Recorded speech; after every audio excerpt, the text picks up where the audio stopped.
여러분 안녕하신가요?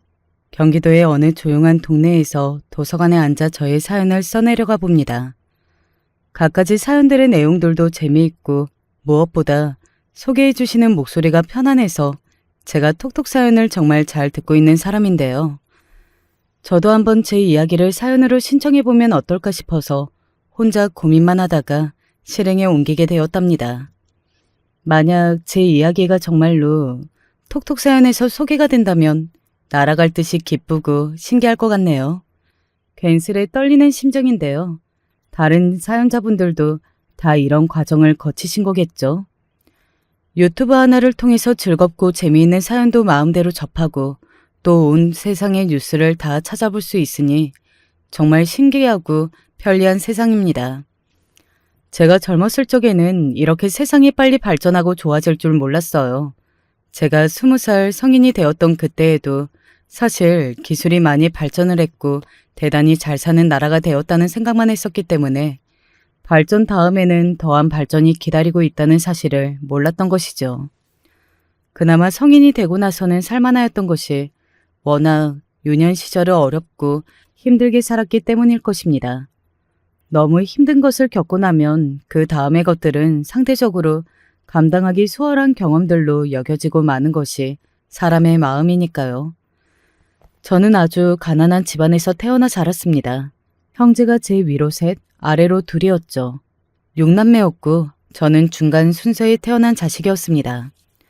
제가 7살이 되었을 무렵 아버지가 사기를 당하셔서 집안의 전 재산이 날아갔습니다. 그 이전까지 잘 사는 수준이었는가 하면 그런 것도 아니었고요. 간신히 식구들이 입에 풀칠이나 하면서 그럭저럭 살고 있었는데 사기를 크게 당해버리는 바람에 정말로 못 먹어서 사람이 굶어 죽는 일도 있겠구나 싶은 원초적인 공포 앞에 마주하게 되었던 것입니다. 아버지가 생판 남에게 사기를 당하신 것이라면 차라리 덜 괴롭게라도 했을 것입니다. 그러나 사기를 치고 도망을 가버린 그 사기꾼은 큰아버지하고 연관이 있는 사람이었어요. 애초에 아버지가 그 사기꾼을 아시게 되었던 배경에는 큰아버지가 존재하고 계셨던 것이죠. 당연히 큰아버지는 펄쩍 뛰면서 당신의 결백을 주장하셨는데요. 이걸 두고서 고모는 양심 선언을 하신 적이 있었습니다. 아니야, 내가 알아. 큰오빠가 분명히 일부러 그랬던 거야. 처음부터 작정을 하고서 판을 깐 게 맞아. 왜냐하면 전에 한번 큰오빠가 술에 진탕 취해서 꼬장을 부리는 걸 내가 봤었는데 그때 했던 소리가 내 아우를 등쳐먹어서라도 그렇게 짓밟고 위로 올라가는 게 인생이고 승리이다. 이딴 내용이었다니까. 내가 그때도 뭔가 찜찜하고 이상하다 싶었어.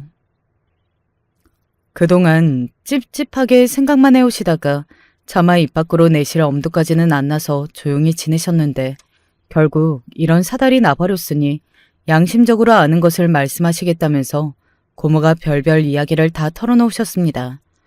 생각보다 고모가 아는 것이 많았더라고요.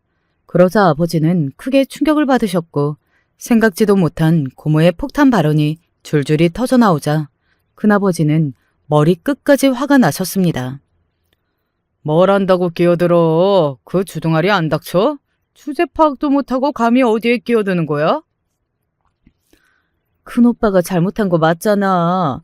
작정하고서 동생 등쳐먹을 생각뿐이었던 거 맞으면서 왜 오리발을 내밀어? 내가 여태까지 다 들었던 게 있는데도 발뺌을 할 셈이야? 이 배은망덕한 년이 웬 미친놈하고 결혼을 잘못해서 허구한 날 두드려 맞고 사는 것이 불쌍해서 가끔 오갈 데 없을 때마다 집에 받아주고 재워주고 그랬더니만 쥐새끼처럼 몰래 엿듣기나 하고 있었냐? 확 그냥 죽여버리기 전에 너는 그 주둥아리 단속 잘해야 할 거다. 본색을 드러내셨던 그 순간의 큰아버지는 사실상 당신의 고의성과 잘못을 공표하신 셈이나 다름없었습니다. 그럼에도 저희 부모님 앞에서 난 결백하고 억울하다는 입장을 고수를 하셨어요.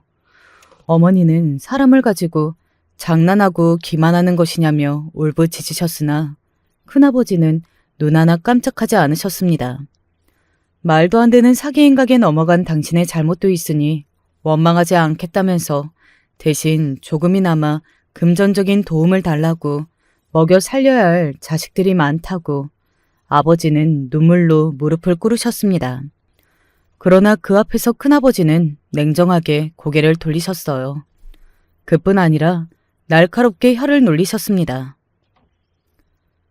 그러길래 누가 그렇게 대책 없이 애를 줄줄이 낳으래? 누가 그렇게 6씩이나 싸질러 놓으라고 등을 떠밀기를 했어? 뭐를 했어? 스스로의 선택과 판단으로 그렇게 많이 낳아놨으면 알아서 책임져야 하는 거 아니냐? 그 정도는 기본 아니야? 쌀 걱정은 안 하고 사는 우리 집도 임마 애가 셋밖에 안 되는데 너는 어떻게 나보다 2배나 되는 머릿수를 잘도 낳았냐? 그렇게 부부 사이가 돈독하면 앞으로 뭐든 으쌰으쌰 하면서 잘 해결하고 이겨내면 되겠네. 내가 형으로서 응원할게. 사람이 어떻게나 그렇게 악랄하면서도 야비할 수가 있습니까? 이게 어떻게 친형이 자기 친동생에게 할 수 있는 말이라는 건가요? 그게 얼마나 충격적이었으면 다른 건 몰라도 그날 그 순간의 큰아버지 모습만은 제가 똑똑하게 기억 속에 저장을 해놨더라고요. 정작 그것보다 더 나중의 일들을 헷갈리거나 가물가물한 게 있는데 그때 당시에 큰아버지가 얼마나 비열한 모습을 하고 계셨는지는 정확하게 기억을 하고 있습니다. 저희 부모님은 그 앞에서 비통함에 잠겨 그야말로 피눈물을 흘리면서 돌아서셨죠. 부모님의 뒤를 쫄래쫄래 따라서 길을 나섰던 자식은 저하고 제 바로 아래 동생, 즉 저희 집 5째였습니다. 그때 동생은 뭐가 뭔지도 모르는 채로 그냥 분위기가 안 좋아지니까 저절로 눈치나 보면서 제 뒤에 숨어 있고 그랬었죠. 그런 동생의 손을 꼭 붙잡고 걸었던 저였습니다. 슬퍼하며 분에 못 이기시는 부모님의 모습을 보면서 제가 스스로 동생을 챙기는 것이 효도라는 생각을 어렴풋이 하고 있었기 때문입니다. 그로부터 얼마 지나지 않아서 바로 몇 달 뒤 저희 집 5째가 갑자기 아프기 시작한 것은 그 누구도 예상하지 못했던 비극이었습니다. 돈 한 푼에도 벌벌 떨고 있었던 저희 가족이었어요. 그런 마당이었기에 가족 중에 누가 아프다고 하여서 대뜸 병원까지 데려가는 것은 상상도 못하였습니다. 지금 현재하고는 사람들 사는 모습 자체가 달랐던 때였으니까요. 네. 하지만 그건 다 결국은 핑계이겠죠. 무지하고 안일했습니다. 가난에 질려서 돈이 무서워서 가장 소중한 가족을 우선시하며 지켜야 한다는 생각을 못했습니다. 판단력이 흐렸나 봐요. 다들 뭐에 그렇게 잘못 홀려서 가족을 지키지 못했는지 모를 일입니다. 저희 집 5째는 꼬박 2주간을 앓는 동안 컨디션이 좀 나아졌다, 더 나빠졌다를 반복하다가 완전히 최악의 상태가 되었습니다. 그제서야 아버지가 5째를 들쳐 업으셨고 병원으로 향하기 위해 길을 내달리셨어요. 도착한 병원에서는 절레절레라는 반응을 보였고 이튿날 큰 병원으로 찾아갔습니다. 그리고 그곳에서 딱 하루 만에 저희 집 5째가 짧은 생을 마치고 하늘나라로 여행을 떠났습니다. 난리도 아니었죠. 제가 정신없이 눈물을 흘리며 보았던 광경은 가슴을 치시며 오열을 하다가 뒤로 넘어가던 어머니의 모습이었습니다. 저는 제 형제들 중 하나를 잃은 것이었으나 부모님의 입장에서는 목숨 같은 자식을 잃으신 것이었죠. 그 슬픔이 감히 비교될 것이 아니었습니다. 혼절을 하셨다가 정신을 차리셨던 어머니는 살고 싶지 않다는 말씀을 첫마디로 내뱉으셨습니다. 내 자식 새끼도 못 지키는데 더 살아서 뭐해.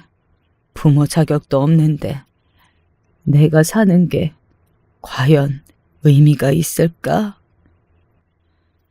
연신 흐느끼시는 어머니를 위로하고 달래드릴 엄두조차 나지 않아서 저는 비겁하게 뒤로 빠져 있었습니다.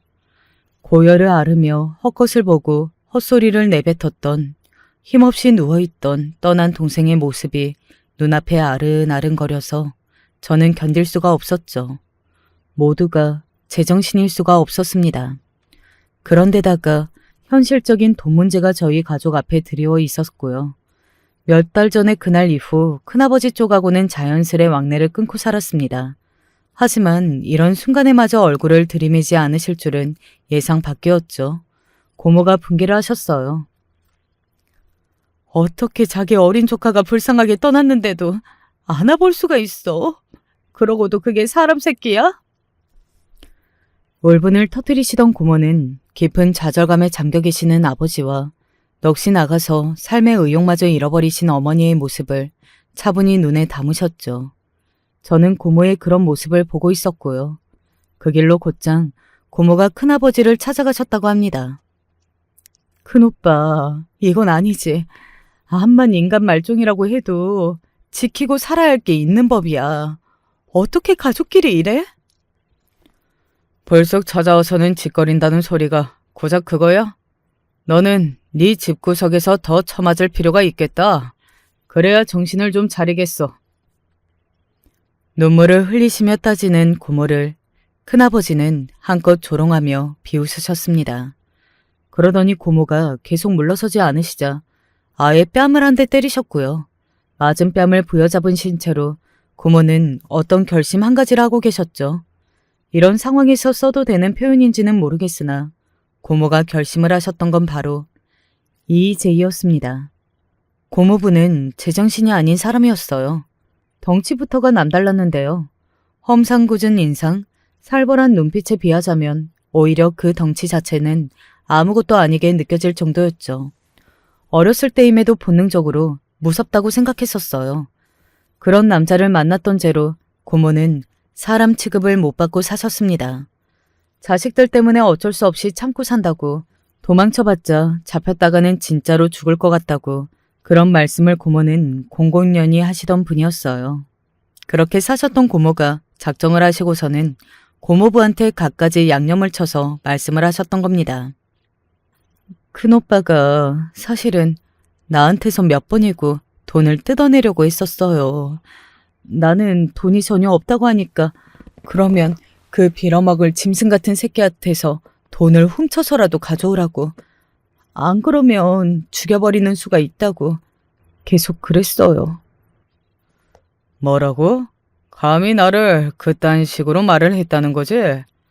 그럼 네가 종종 나를 피해서 그 집구석으로 도망갔던 게 아니라 거기서 돈을 가져오라고 난리를 쳐서 그래서 그쪽으로 갔던 거였어? 네, 맞아요. 몇 번 돈을 갖다 주기도 했었고요. 큰오빠도 어떤 이상한 놈의 사주를 받고서 그렇게 돈벌레가 된 것 같았어요. 고모부는 그때 하필 유독 제정신이 아닌 상태였고 눈을 번득이며 큰아버지를 찾아가셨습니다. 큰아버지는 싸대기를 2번 연속으로 맞으시고는 겁에 질려서 도망가시다가 계단에서 잘못 굴러 떨어지셨어요. 계단이 많지도 않았건만 운이 나쁘게도 허리를 다쳐서 영구적으로 하반신 마비가 오고 말았습니다.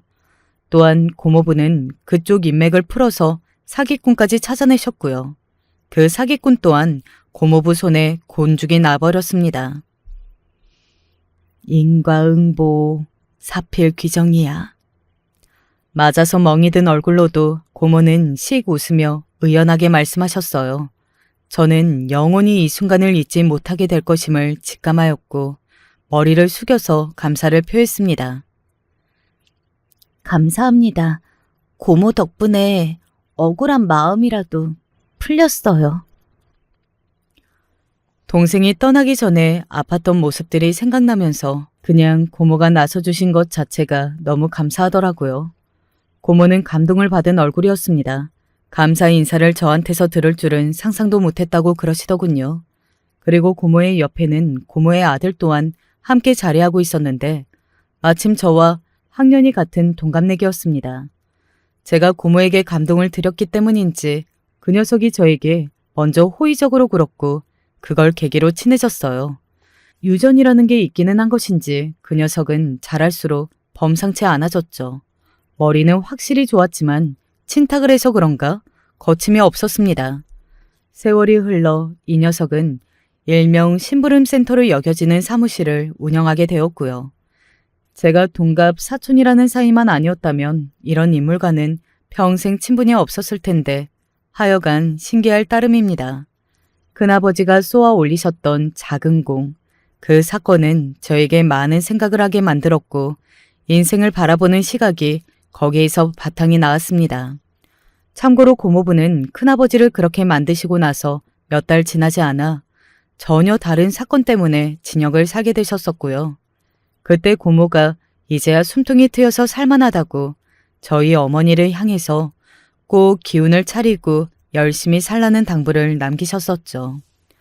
어머니는 힘을 내기 시작하셨고 아버지는 가장으로서 책임을 다하기 위해 이전보다 훨씬 더 세게 일을 악무셨습니다. 저를 비롯한 형제들도 마찬가지였어요. 각자 잘난 것이 없었어도 서로를 위하고 생각하는 것만은 그 어떤 누구들보다도 강하였습니다. 가족을 최우선으로 여길 것, 의리를 지키고 신의를 다할 것, 그리고 당한 일을 반드시 되갚아줄 것, 이런 생각들을 공통적으로 하면서 살게 되었습니다. 저는 해박하지 못한 놈이었으나 제법 성실하게 일을 할 줄 알았고 사랑하는 여자를 만났을 때 가정을 꾸려 잘 살아본 자신감 정도는 있었습니다. 그렇게 집사람을 만나 단란하게 살다가 아들도 낳았습니다. 6년 터울로 둘째도 태어났는데 선천적으로 심장이 약했습니다. 할 수 있는 최선을 다해서 아기를 지켰었죠. 그러나 세상에 태어난 지 11개월 만에 1년을 채우지 못하고 이른 작별을 해야만 했습니다. 그 슬픔 뒤에 또 다른 슬픔이 찾아왔으니 집사람이 많이 아팠거든요. 몹쓸 암이었습니다. 웃었던 날도 울었던 날도 가득했습니다. 희망 고문을 반복해가면서 7년이라는 시간을 버텼고 저는 그날들을 동안 제 집사람만을 위해서 살았던 것 같아요. 주변에서는 저 같은 남자는 또 없을 거라고 했으나 저는 도리어 그 시선들이 이상하다고 생각했습니다. 저는 당연한 일을 한 것뿐이었으니까요. 집사람은 저와 아들 그리고 많은 친척들이 보는 앞에서 조용히 숨을 거두었습니다. 저와 부둥켜 안은 채 울었던 아들의 나이가 그때 고등학교 1학년이었네요. 참 미안했어요. 제가 아픈 집사람에게만 신경을 쓰느라 아들이 알아서 잘 자란 녀석이었거든요. 이제는 수험생이랍시고 학교에만 틀어박혀 하루 종일 공부만 하는 아들이 짠했습니다. 피는 못 속인다고 아들도 저하고 성향이 대체로 비슷했습니다. 묵묵했고요. 한눈을 파는 법이 없었죠. 제 형제들도 모두 제 아들을 착하고 성실한 1등 조카라면서 무척 예뻐했기 때문에 아들의 결혼식 날 다들 신이 났으면서도 손수건으로 눈물을 찍어내기도 하고 난리였습니다. 며느리는 인상부터가 수더분했습니다. 그 부모의 그 자식이라고 하지요.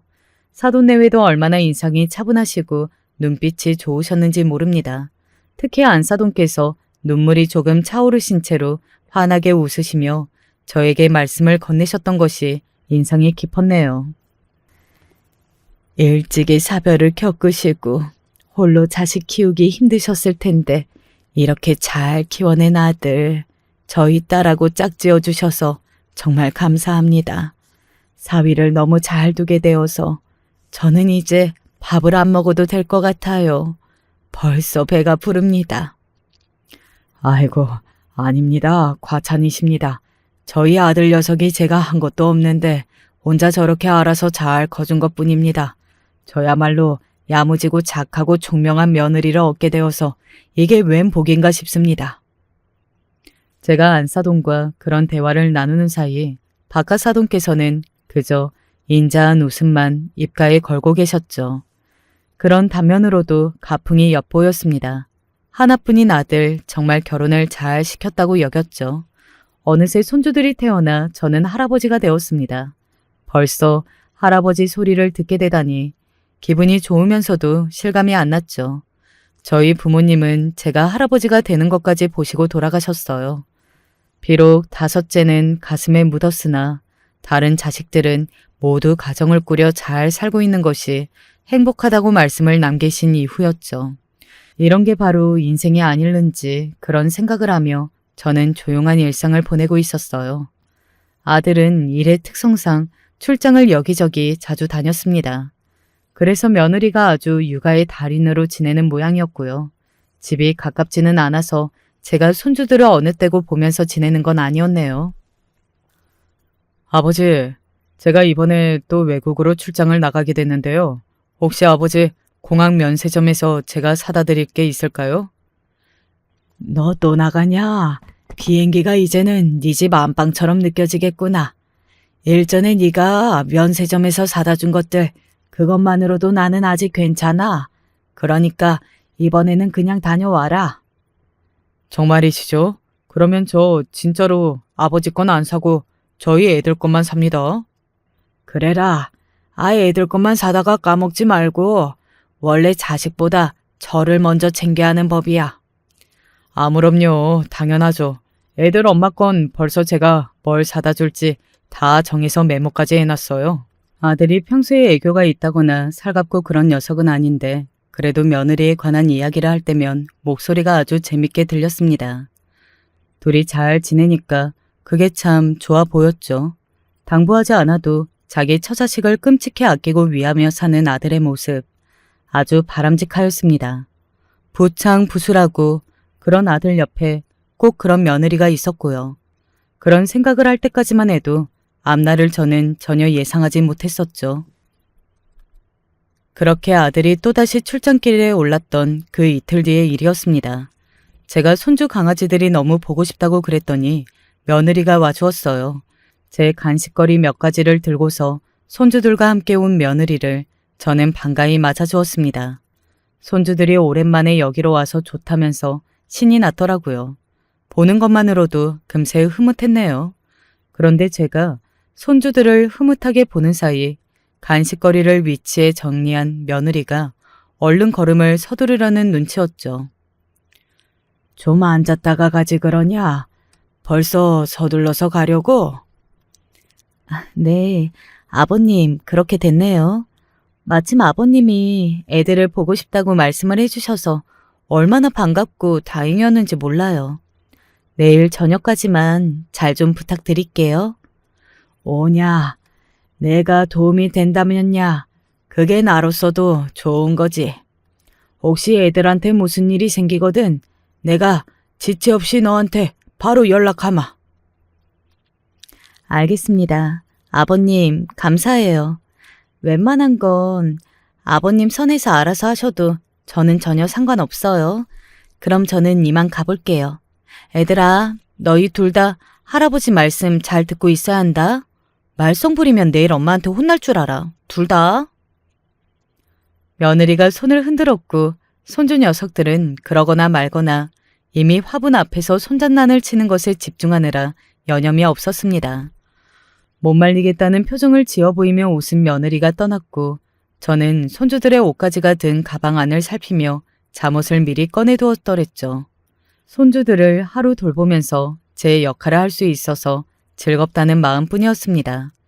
며느리는 고등학교 재학 시절에 절친하였던 동창을 만나러 먼 길을 떠난다고 그랬습니다.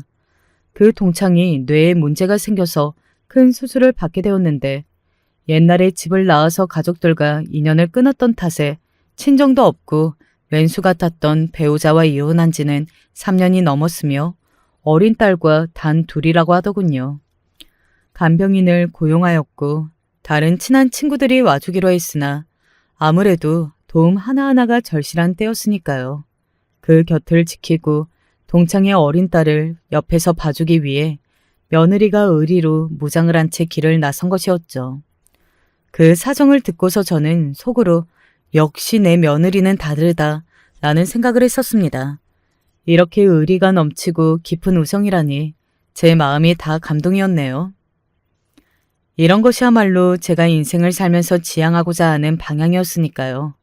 눈에 넣어도 아프지 않을 귀여운 손주들을 돌보는 것, 까짓것 몇 날 며칠을 더 해도 좋으니 며느리가 힘든 시간을 보내고 있는 동창에게 멋진 버팀목이 되어주기를 바랐습니다. 밤이 되자 손주들이 칭얼대기 시작했었죠. 아무리 성격이 활발하고 대범하며 씩씩하다고는 해도 어린아이들이 밤에 아빠도 엄마도 없이 잠을 청하려니까 괜스레 무서운 기분이 들고 서러웠던 모양이었죠. 제가 정성스레 펴준 잠자리를 깔고 누운 손주들은 제 입에서 실감나게 흘러나오는 전래동화 이야기에 흥미를 보이며 귀를 쫑긋하였으나 그것에 완전히 넘어오지는 않았습니다. 제가 자그마한 틈새만 보여도 그걸 얼른 비집고서 둘 다 칭얼거렸죠. 아직 풀리지 않는 이야기 보따리가 남아있었으나 저는 손주들을 달래는 가장 효과적인 방법을 꺼내 들기로 정하였어요. 유민아, 유서가, 엄마가 그렇게 많이 보고 싶어? 그러면 엄마한테 전화해볼까? 엄마가 지금 뭐 하시는지 전화해서 물어볼까? 우리 유민이 유석이 똥강아지들한테 엄마가 잘 자라고 인사를 해주시는지 안 해주시는지 어디 한번 같이 보자. 제가 휴대폰을 흔들면서 말을 했더니 단박에 손주들이 환한 웃음을 되찾고는 신이 났습니다. 언뜻 시간을 보니까 늦은 밤중이기는 했어도 며느리가 벌써 잘 시간 같지는 않았습니다. 그리고 며느리도 아이들이 어떻게 하고 있는지, 잠에 들었는지 어쨌는지 분명히 궁금해하고 있을 거라고는 생각이 들었고요. 아마 그쪽 상황이 너무 정신없어서 여태 문자 한 통이 없었던 듯 싶었습니다. 혹은 저에게 부담을 주는 것이 싫어서 연락을 하고 싶은 마음을 꾹 눌러서 참은 것일 수도 있고요. 그래서 한치의 의심도 품지 않은 채로 손주들 앞에서 며느리에게 전화를 걸었습니다. 동그랗게 기대로 눈을 뜬 손주들의 얼굴을 보며 들떴던 저의 기분에 찬물이 끼어져진 것은 불과 수초 후의 일이었습니다. 왜냐하면 며느리의 전화기가 꺼져 있었기 때문이었어요. 거참 이상하다. 배터리가 다 되었나? 일부러 전화기를 꺼놨을 리는 절대 없는데. 아이고야. 생각지도 못한 변수에 당황한 저는 손주들의 머리를 번갈아 쓰다듬어주며 부드럽게 말을 해주었습니다. 엄마가 벌써 꿈나라로 가셨다고 하네. 우리 똥강아지들이 잠을 안 잘까봐 엄마가 걱정되셔서 먼저 꿈나라로 가서 기다리고 계신댄다. 그러니까 얼른 자야겠지? 누워서 얼른 눈을 꼭 감아라. 내일이 되어서 하레비하고 다시 재미있게 놀자. 얼마나 애를 써서 살살 달래주었는지 모릅니다. 손주들은 잔뜩 울상이 되었으나 자고 일어나면 엄마를 만날 수 있다는 저의 말을 듣고서는 눈을 감았었죠. 저는 그날의 일기를 간략하게 쓰고 정리정돈을 좀 하고 나서 잠에 들었었는데 아주 희한한 일이 벌어졌습니다. 그날따라 옛날의 일들이 꿈에서 그대로 펼쳐진 거예요. 젊으셨을 적에 큰아버지의 얼굴이 꿈속에 아주 생생하게 나와서 제가 깜짝 놀랐습니다. 그런데다가 영원히 가슴속에 묻어둔 어린 나이에 세상을 떠난 다섯째 동생까지. 옛날 그 시절의 일들을 꿈에서 고스란히 만나고 나니 긴긴 영화 한 편을 본 듯하였고 잠에서 깨고 나서도 한참이나 되새김질을 해야만 했습니다. 이런 꿈을 꾸었다는 게 신기하고 의문이었어요. 혹시 무슨 의미일까? 어떤 징조는 아닐까 싶었으나 제가 이제 다 늙어서 별 시답지 않은 생각까지 다 한다고 여겼고 며느리한테 문자나 한 통 보내놓았습니다. 애들은 잘 자고 일어나서 씻고 밥상 앞에 앉았다. 그런데 답장이 없더라고요. 어련히 연락을 하겠지 싶어서 손주들을 열심히 놀아주다 보니까 오후가 되었고 그제서야 며느리한테서 문자 답장이 왔습니다. 아버님, 제가 너무 정신이 없어서 휴대폰이 꺼져 있는 것도 몰랐어요. 제가 이러네요. 정말 한숨만 나와요. 애들 잘 봐주셔서 감사해요. 아버님 최고입니다. 이따 저녁에 뵐게요. 이렇게 답장이 왔고 애들 목소리가 듣고 싶었을 텐데도 전화를 안 하는 걸로 봐서는 왠지 정신이 없는 듯 하였습니다. 저는 며느리의 동창에게 안 좋은 일이 제발 없었기를 바랐죠. 애들아, 엄마가 일이 있어서 무척 바쁘시다고 하시는구나. 그래서 지금은 전화를 할 수가 없고 저녁에 엄마가 오실 때가 되면 그때 통화하면 돼. 알았지? 혹시 우리 유민이, 유석이 아빠하고 통화하고 싶으니? 아빠 목소리 듣고 싶은 사람? 제가 손주들에게 간식을 챙겨주며 물었더니 둘 다 손을 번쩍 들더라고요. 저는 시계를 확인하면서 아들에게 전화를 걸었습니다. 마침 그곳은 점심시간이 끝나가는 중이라고 하였어요. 손주들이 여기에 와 있는 걸 당연히 며느리에게서 전해 들었겠지 싶었는데 아들은 몰랐다고 하더군요.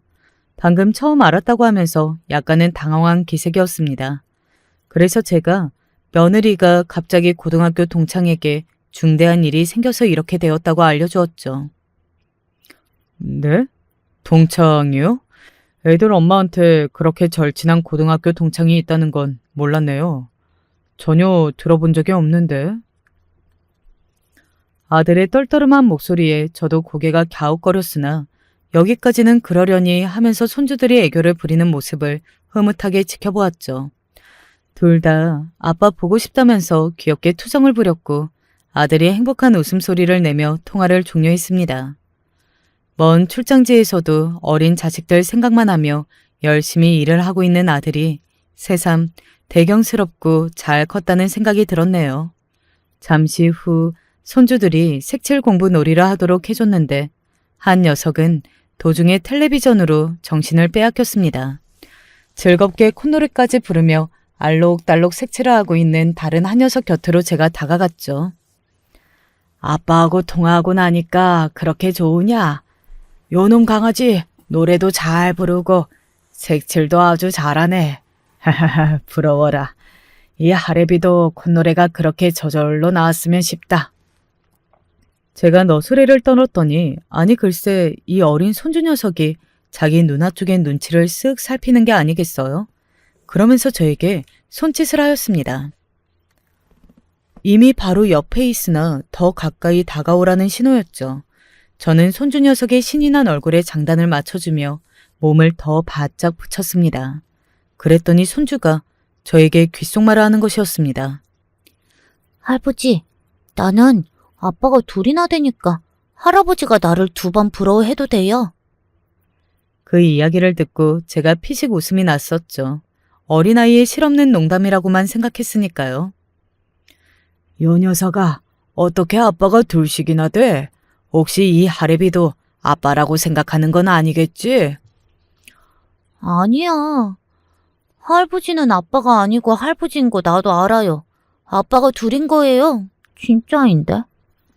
손주가 입술을 삐죽거렸고 저는 그 모습이 귀여워서 장난스레 웃으며 텔레비전을 보고 있던 큰 손주를 향해 이게 무슨 이야기냐고 정말이냐고 물어보았습니다. 당연히 장난스러운 마음이었어요. 그런데 아이의 표정이 대본에 딱 굳더니 리모컨을 놓고 다가와서는 자기 동생의 등을 툭 때리는 것이 아니겠어요? 야, 아빠라고 하지 말랬잖아. 그 아저씨가 무슨 아빠야? 그리고 엄마가 절대로 아무 말도 하지 말라고 그랬는데 너는 그걸 까먹은 거야? 너 바보야? 너 까마귀야? 아, 맞다. 내가 깜빡했어. 누나, 미안. 엄마한테는 비밀이야? 됐어. 너 내가 이따가 엄마한테 다 말할 거야. 넌 이제 혼났다. 남매가 티격태격하는 모습을 보는 동안 제 입가에서는 웃음기가 점점 사라지고 있었습니다. 이렇듯 어린 아이들이 꾸밈없이 천진난만한 녀석들이 이상한 거짓말을 할 리가 없다는 생각이 들고 있었어요. 저는 놀란 기색을 내비치며 손주들이 경계를 할까봐 일부러 편안한 표정으로 물어보았습니다. 왜 아빠가 2명이라는 건지 그 이유를 말입니다. 처음에는 입을 열지 않으려던 손주들이 제가 나긋나긋하게 굴면서 몇 번 더 물어보자 그 입에서 놀라운 사실들을 밝히기 시작하였고 저는 심장이 쿵쾅거리는 걸 다잡느라 난리도 아니었습니다. 이게 다 무슨 소리지? 애들이 하는 말을 종합해보자면 내 며느리한테 내 아들 말고 다른 남자가 있다는 거잖아. 손주들 앞에서 아무렇지 않은 척 구느라 거기에 힘을 다 써버린 기분이었죠. 대략 저녁 때 온다고만 이야기했었던 며느리는 밤이라고 할 수 있는 9시가 다 되어서야 모습을 드러냈습니다. 그때 마침 손주들은 소파 위에서 나란히 머리를 기대고 잠이 든 참이었어요. 아버님, 저 왔어요. 너무 늦었죠? 죄송해요. 일이 좀 생겨서 어쩌다 보니 좀 늦어졌네요. 애들은 잘 있었나요? 아버님을 너무 애들이 괴롭히지는 않았고요. 맑은 얼굴로 인사를 하는 며느리는 여느 때와 다름이 없는 모습이었건만 마음이라는 게 이토록 무서운 것이더라고요. 그런 며느리를 보는데 어쩜 그렇게 제 눈에는 다르게 비춰졌는지 모릅니다. 이건 안 되겠다 싶어서 손주들을 깨우지 않고 저는 조용히 며느리를 방으로 들였습니다. 당장에 확인을 하는 게 우선이었어요. 제가 알게 된 이 놀랍고도 허무맹랑한 내용의 진위 여부를 확인하는 것에 이만한 질문이 또 없을 것 같았습니다. 너 어디에 다녀오는 길이냐? 네? 아버님, 다 말씀드렸잖아요. 제가 고등학교 때 엄청 친했던 동창이 지금 상황이 복잡해서요. 병원에 제가 가주고 수술 잘 끝난 것까지 보고 왔어요. 어디 병원인데? 동창의 이름이 어떻게 되니? 내가 성의 표시라도 해주는 게 좋을 것 같아서 병원으로 선물이나마 보내고 싶구나. 그래, 어디 병원으로 보내야 할까? 환자 이름이 뭐냐? 아니길 바랬는데 제가 묻자마자 며느리의 표정이 딱딱하게 굳어버리더군요. 제가 괜히 그런 것을 묻는 게 아니라는 걸 며느리도 그 순간에 눈치를 다 챘을 것입니다. 아버님, 그 친구가 워낙 조심성이 많아서 알려드리기는 곤란할 것 같습니다.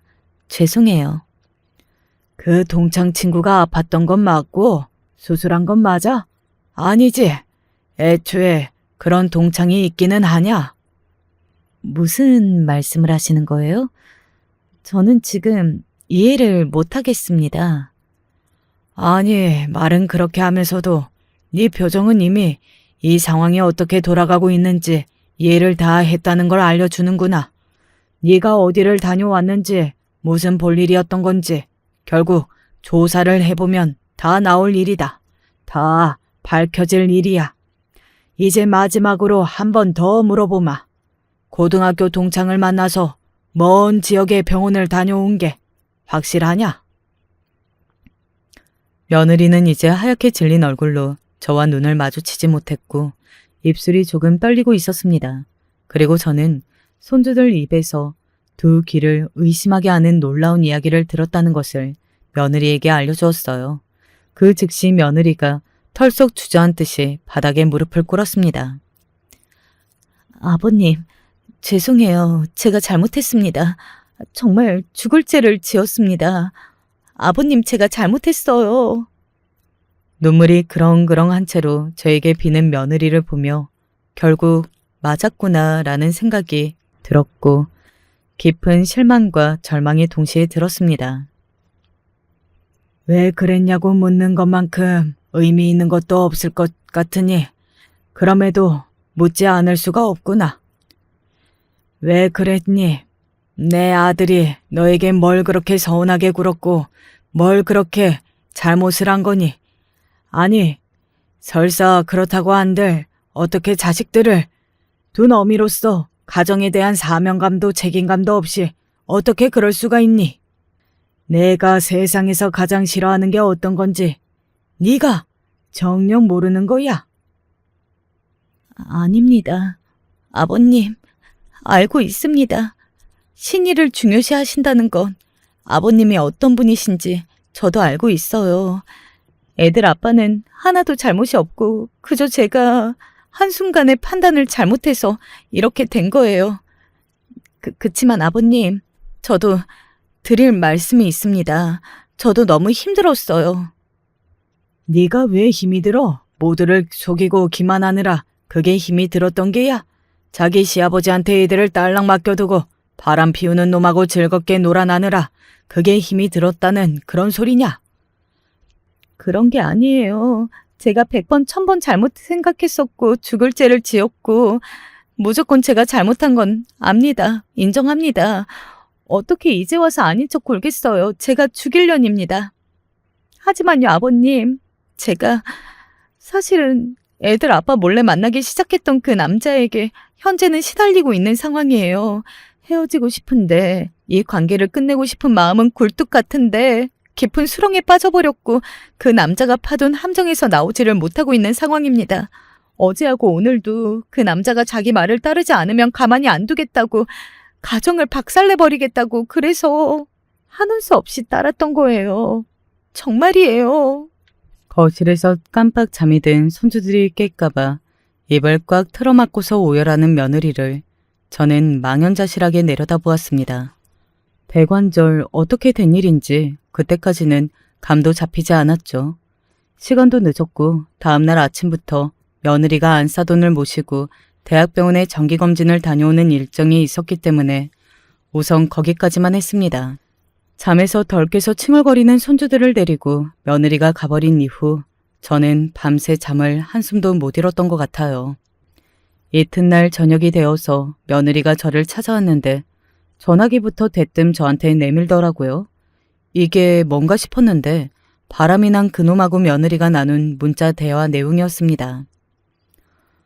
고분고분하게 굴지 않으면 네 남편에게 우리 사진을 다 보내버리는 수가 있어. 네 부모한테 보내면 딸에게 무척 실망을 하시겠지? 네 자식들이 다니는 유치원에도 퍼뜨리면 재미있지 않을까? 주로 그런 식으로 그놈이 며느리를 압박해서 쥐락펴락하고 있었더라고요. 그제서야 저는 며느리가 무슨 말을 했던 것인지 이해를 할 수가 있었습니다. 처음에는 며느리가 그놈에게 먼저 연락처를 물었던 것은 사실이었고 그게 인연의 시작이었으나 무겁고 이상한 건 아니었습니다. 며느리는 괜스레 마음에 불어온 살랑 바람에 외면하지 못하고 슬쩍 그쪽에 발을 올려놓았던 거예요. 하지만 웬 정신나간 불나방이 자신한테 뛰어들 줄은 상상도 못했던 것입니다. 며느리는 가벼운 농담이었으나 그놈은 무서운 진담이었어요. 결혼도 안 했기 때문에 자기는 아무것도 잃을 게 없으며 떳떳한 입장이랍시고 항상 당당했던 겁니다. 이혼을 종용하지 않은 것만으로도 고맙게 여기라는 소리를 그놈은 여태 입버릇처럼 해왔더라고요. 둘이 다정하게 같이 찍은 사진들, 그리고 잠이 든 며느리와 그 옆에서 환하게 웃고 있는 그놈의 모습이 담긴 사진들. 그런 것들이 전부 약점이 되고 말았습니다. 그놈은 며느리가 제발 그만하자고 말을 했던 그 순간부터 그런 사진들을 무기로 꺼내들었어요. 가족들에게 뿌려서 추악한 모습을 다 공개시키겠다는 등 그런 논리였죠. 며느리가 분명히 잘못을 저질렀고 바람이라는 죽을 죄를 짓기는 했으나 그렇다고 해도 너무 악질인 놈에게 불쌍하게 걸려들었다는 생각이 들었습니다. 하지만 이런 생각이 들었다는 것을 밝히면 그게 용서가 될까봐 며느리에게는 굳이 그런 소리는 하지 않았고요. 그래, 일단은 알겠다. 내가 이게 무슨 이야기인지 다 알아들었어. 나도 생각의 정리가 필요하겠구나. 저는 그렇게만 말해주었고 며느리는 퉁퉁 부은 눈으로 꾸벅 인사를 하고서 나갔습니다. 그러자마자 저는 어딘가로 전화를 걸었어요. 범석이냐?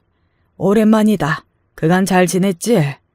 다름이 아니라 내가 너한테 부탁할 것이 좀 있어서 그런데 네가 그런 쪽으로 워낙 빠삭하잖냐? 내가 도움 좀 받아야겠다. 저는 제 사촌에게 연락을 했고 며느리의 일을 알려주며 의뢰를 하였습니다. 역시나 제 사촌은 그쪽 계통으로 빠삭한 인물이었고 발도 넓었어요. 당장에 정보를 물어다 주겠다고 그랬습니다. 그리고 아들 생각에 한숨으로 며칠을 보낸 뒤 사촌의 연락을 받았고 놀라운 정보를 제 손에 쥘 수 있었습니다. 잠깐. 이게 어떻게 된 일이야? 그놈이 결혼을 했다고? 마누라도 있고 자식도 있다고? 세상에, 그렇다면 가정이 있는 놈이었어? 너무 황당한 뒤통수를 맞아버렸죠. 며느리하고 바람이 난 그놈 말입니다. 알고 보니까 유부남이었어요. 이 사실을 모르는 채로 며느리는 처음부터 그놈에게 속았고 실컷 농락이나 당하며 1년 가까이 놀아났던 것입니다. 심지어 그놈은 며느리에게 잘난 척을 하며 으스댔던 것과는 다르게 본인의 능력은 매우 미미하였고 여자를 잘 만나서 경제적으로 유복한 처가를 두었더라고요. 결혼을 해서 팔자를 핀 경우였죠. 자기가 못났는데 자기보다 더 잘난 여자를 만나 결혼을 해서 그것 때문에 억눌려 살았나? 그래서 만만한 여자를 물어다가 자기 말에 꼼짝 못하고 덜덜 떠는 모습이라도 보면서 즐기고 싶었나? 그놈에 대한 정보를 접하면 접할수록 어이가 없어졌습니다. 같은 남자로서 정말 최악으로 못난 종자라고 할 수 있었죠. 자격지심으로 똘똘 뭉친 놈이 틀림없었습니다. 그래놓고서 며느리한테는 결혼 생활을 끝내는 게 자기한테 달려 있다느니 뭐니 거짓으로 허세를 떨고 며느리를 좌지우지하며 겁에 질린 모습을 지켜봐왔다는 게 믿어지지가 않았네요. 제가 알게 된 모든 정보를 며느리에게 곧장 공유해야 하였습니다. 이럴 수가. 멀쩡한 가정이 있는 남자였다니. 그럼 나는 대체 여태까지 왜 무슨 이유로 그렇게나 일방적으로 을의 위치에서 쩔쩔매며 기어다녔던 거야? 한참이나 그렇게 혼잣말을 중얼거리던 며느리는 손에 얼굴을 묻고 엉엉 울었습니다. 충격보다도 더 크게 찾아온 것이 비참함, 수치심 이런 것이었겠죠. 며느리는 울면서 제 발치에 무릎을 꿇었습니다. 고작 그딴 인간한테 놀아난 제가 한심합니다. 죄송해요. 면목이 없습니다. 제가 애들을 봐서라도 절대 그래서는 안 됐는데 처음에 생각을 잘못했기 때문에 벌을 받은 것 같아요. 애들 아빠한테 제가 의리를 지키지 못했기 때문에 그 한 번 삐끗한 것으로 제가 벌을 받은 것이겠죠. 후회보다는 원통함에 가득 차 보였습니다. 며느리는 그 찰거머리 같은 놈을 떼어놓을 수만 있다면 어떤 수단과 방법이든 가리지 않고 싶다는 뜻을 내보였어요. 그래, 네가 그렇게 말을 해준다면야 내가 머뭇거릴 이유가 없겠구나. 그놈 문제는 내가 알아서 해결해주마. 네? 하지만 아버님이 대체 무슨 수로 그놈과 맞서시겠다는 거예요? 그놈이 덩치는 작아도 성질이 더럽고 다혈질이라서 대화로는 안 통하고 아버님한테 혹시 주먹이라도 날릴지 모른다고요. 내가 굳이 그놈을 대면할 필요는 없겠지. 복수란 꼭 상대의 얼굴을 보고서 해야 하는 게 아니니까 말이다. 저에게는 이미 생각이 다 있었어요. 그놈이 며느리를 압박하며 겁을 줄 때마다 들이밀었던 그 사진들 말입니다. 그걸 싹 다 그놈의 배우자한테 보내버렸습니다. 또한 그놈이 지금까지 어떤 식으로 며느리한테 거짓말을 해왔는지 그런 것도 다 정리해서 추가로 보냈고요. 총각 행세를 하며 추잡하게 바람을 피워댔던 걸 그놈의 진면목을 이제 배우자 측이 다 알게 되었습니다. 그놈이 돈이고 자식이고 다 놓고 맨몸으로 쫓겨나게 생긴 모양이더라고요. 그런데 제발 살려만 달라고 정신 차리고 가족을 위해서 노예처럼 살 테니까 한 번만 받아달라고 그놈이 오만 난리를 치고 있는 듯 싶었어요.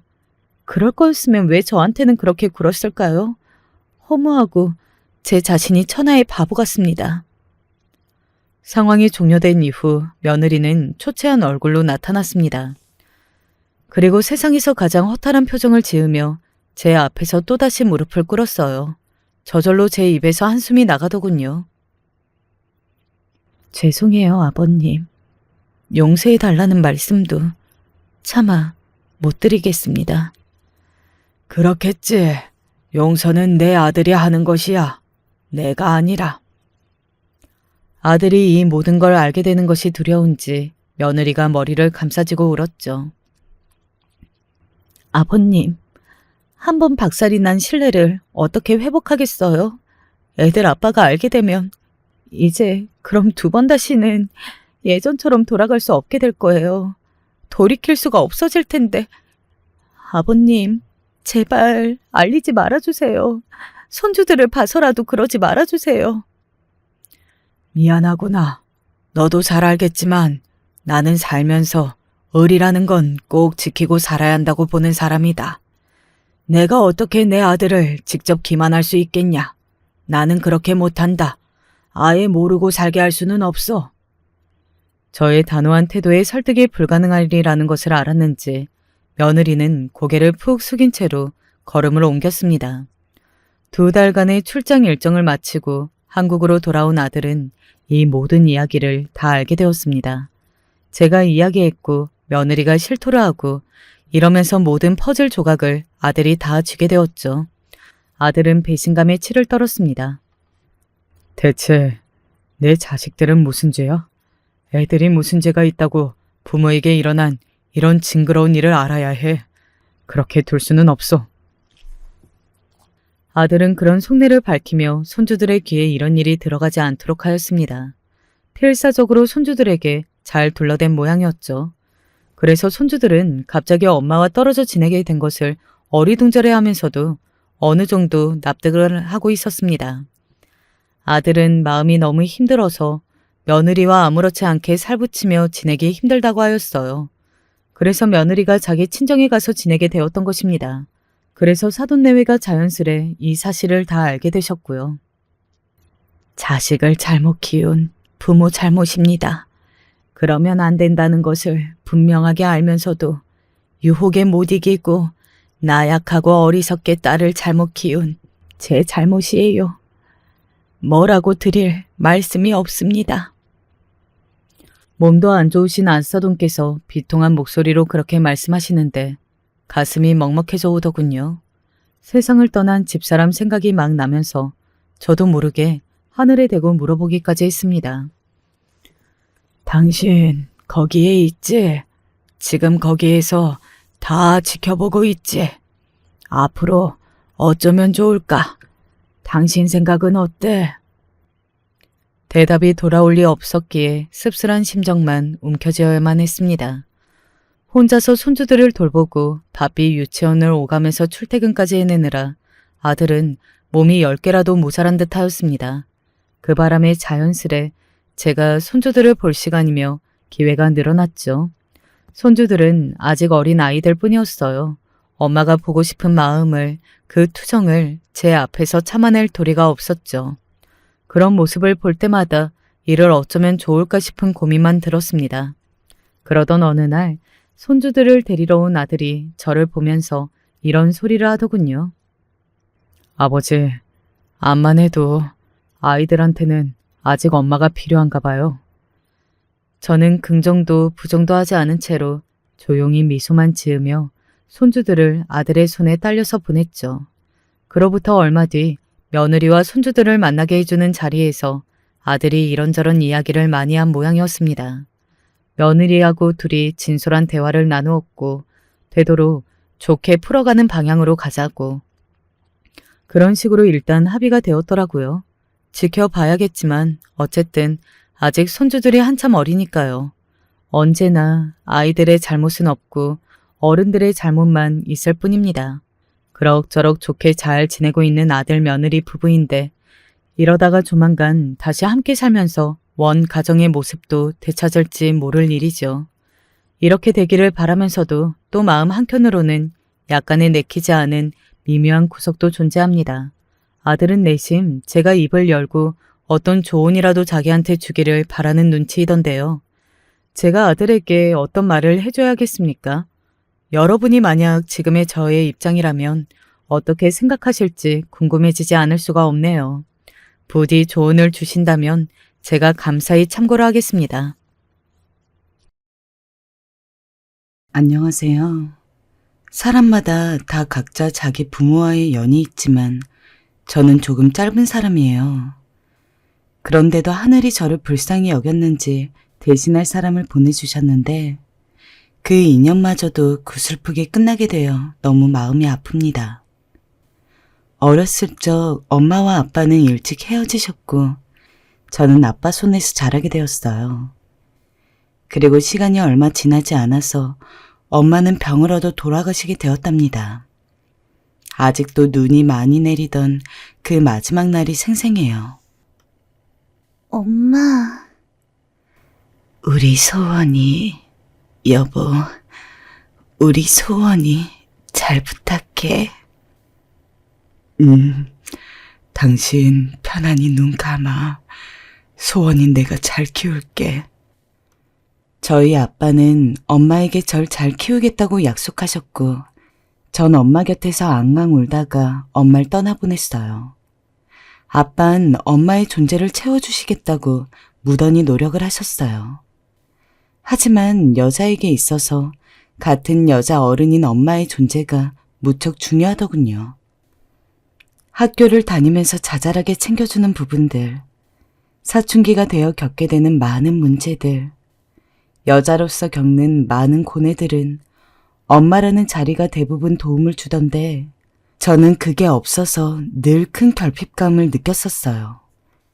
나 오늘 엄마가 이거 옷 사줬는데. 정말 이쁘다. 나도 다음 주에 엄마랑 놀러 가야지. 아이들이 이런 말을 하면 어쩐지 전 소외감이 느껴졌고요. 그렇게 저는 늘상 엄마가 있던 아이들을 부러워하는 마음이 한켠에 있었고, 성인이 되어 직장도 다니고 하던 중 한 인연을 만나게 되었습니다. 바로 지금의 남편인데요. 저희 아빠처럼 마냥 다정하고 잘해주던 사람이라 우리 집에서도 무척 마음에 들어있고 저 역시도 프로포즈를 받아들이게 되었어요. 당시 남편 집에 인사 갔을 때 저희 시어머니와의 첫 인사를 저는 아직도 기억하고 있어요. 엄마가 없이 자랐다는 사실을 무시하는 친구들도 있었고, 이전에 만났던 남자친구네 집은 그걸 이유로 헤어짐을 공고하기도 했거든요. 그래서 그 어느 때보다 크게 긴장했고 아주 가슴을 졸여가면서 방문하게 되었어요. 모든 이야기를 다 전해 들은 시어머니의 반응은 너무나 신선한 충격이었습니다. 그래, 아버님과 단둘이 살고 있다고? 매번 이런 식으로 시작되는 대화의 끝은 상처였기에 저는 조금도 긴장을 풀지 않고 굳은 얼굴로 답했어요. 네, 아빠가 저를 키워주셨어요. 그러자 어머니는 한참 뜸을 뒀다가 말씀하시는 게 아니겠어요? 그 말에 저도 모르게 그만 고개를 확 들어서 어머니의 눈을 쳐다보았어요. 아버님이 얼마나 고생이 많으셨겠어. 남자 몸으로 아이를 그리고 딸을 키운다는 건 쉬운 게 아니야. 그리고 아가 너도 많이 외로웠겠구나. 이리온, 자라면서 얼마나 마음고생이 심했니? 내가 그 심정을 잘 안단다. 저는 단 한 번도 이런 소리를 들어본 적이 없었어요.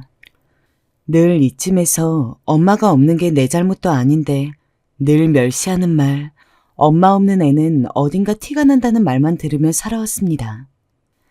하지만 시어머니는 다르셨고 그 뒤에 한 행동이 더 저를 놀라움에 빠지게 했습니다. 갑자기 저에게 두 팔을 벌리시더니 안아주시려고 하는 게 아니겠어요?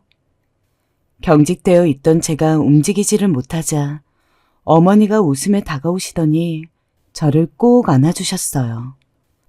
엄마에게 안겨본 게 언제인지도 기억이 안 나는데 어머니가 안아주시는 품은 정말 너무나 따스했습니다. 알고 보니 어머니도 어릴 적에 친정어머님이 일찍 돌아가셔서 비슷한 아픔을 갖고 계시다고 들었습니다. 하지만 제 주변을 보면 그렇다고 해서 다 저희 어머니 같은 건 아니더라고요. 자기 아들만은 제대로 부모에게 잘한 배우자를 만들어주고 싶어 하는 게 부모의 마음인데 말입니다. 그래서 더욱 반대가 극심한 경우가 많은데 어머니는 반대로 저를 완전히 끌어안아 주셨어요. 그날의 첫 만남은 이루 말할 수 없이 따스했고 저희 부부는 그렇게 결혼식을 순조롭게 올리게 되었어요. 신혼집을 어머님 댁 근처에 얻게 되었는데 사실 처음엔 좀 반대였어요. 신혼집을 시어머니 댁 근처에? 여보, 미안한데 난 불편해. 아무리 어머니가 좋으신 분이라고 해도 가까이서 살면 불편한 일만 가득 생길 것 같아. 다시 생각해주면 안 되겠어? 내 직장도 이 근처라서 난 여기가 편할 것 같은데. 그리고 당신 봐서 알잖아. 우리 엄마 며느리 시댁살이 시키실 분 아닌 거. 내가 장담해. 형네도 이 근처 사는데 엄마 집 왔다 갔다 하지 않아. 당신이랑 나는 입장은 다르지. 알겠어. 일단 생각은 해볼게. 그러다 결국 남편 설득에 넘어가 신혼집을 그 근처에 얻게 되었고 한 달 후 저는 제가 했던 말이 얼마나 바보 같은 생각이었는지 깨닫게 되었어요. 어머닌 가끔 놀러가도 늘 저희에게 음식을 만들어주시며 다정하게 대해주셨고 특유의 온화함으로 분위기를 편안하게 해주셨어요. 저희에게 오라는 그 어떤 압박도 강요도 없으셨어요. 그러다 보니 오히려 제가 어머님과 시간 보내는 게 좋아 2, 3일에 한 번씩은 꼭 시댁에 놀러가서 만나게 식사도 하고 좋은 시간을 보냈어요. 우리 말고도 서울에 계신 작은 아주버님이나 해외에 계신 아주버님도 있지만 다들 거리가 있다 보니 어머니께 자주 들려보지 못했는데요. 막내인 저희 부부가 가까이 있으니 자주 왔다 갔다 했고 그마저도 정말 제가 어머니를 너무 좋아해서 들리게 되었던 거예요. 애들아, 니들이 자주 와서 좋긴 하다만 혹시나 내 생각해서 그러는 거라면 안 그래도 된다. 나 혼자서도 잘 지내. 어머님, 말도 안 돼요. 제가 좋아서 오는 거예요. 어머님 해주시는 김치찌개도 맛나고 국수도 맛있어서요. 그러니 그런 생각은 하지 마세요. 그럼 다행이구나. 아, 맞다, 아가야. 저번에 내 친구가 뮤지컬 표를 하나 줬는데 나는 볼 일이 없단다. 친구랑 같이 보렴. 어느 날은 시어머니가 걱정이 되셨는지 제게 저리 물으셨지만 저 질문에 전 단호하게 대답할 수 있었습니다. 제가 좋아서 오는 것이라고요. 그럼에도 시어머니는 장난스럽게 자기와 놀아주어 고맙다며 저에겐 뮤지컬 표며 상품권이며 이것저것을 챙겨주곤 했어요. 어느 날엔 제게 용돈을 콕 찔러주시면서 아가, 내게만 주는 거니 맛난 거 사 먹어? 하시더군요.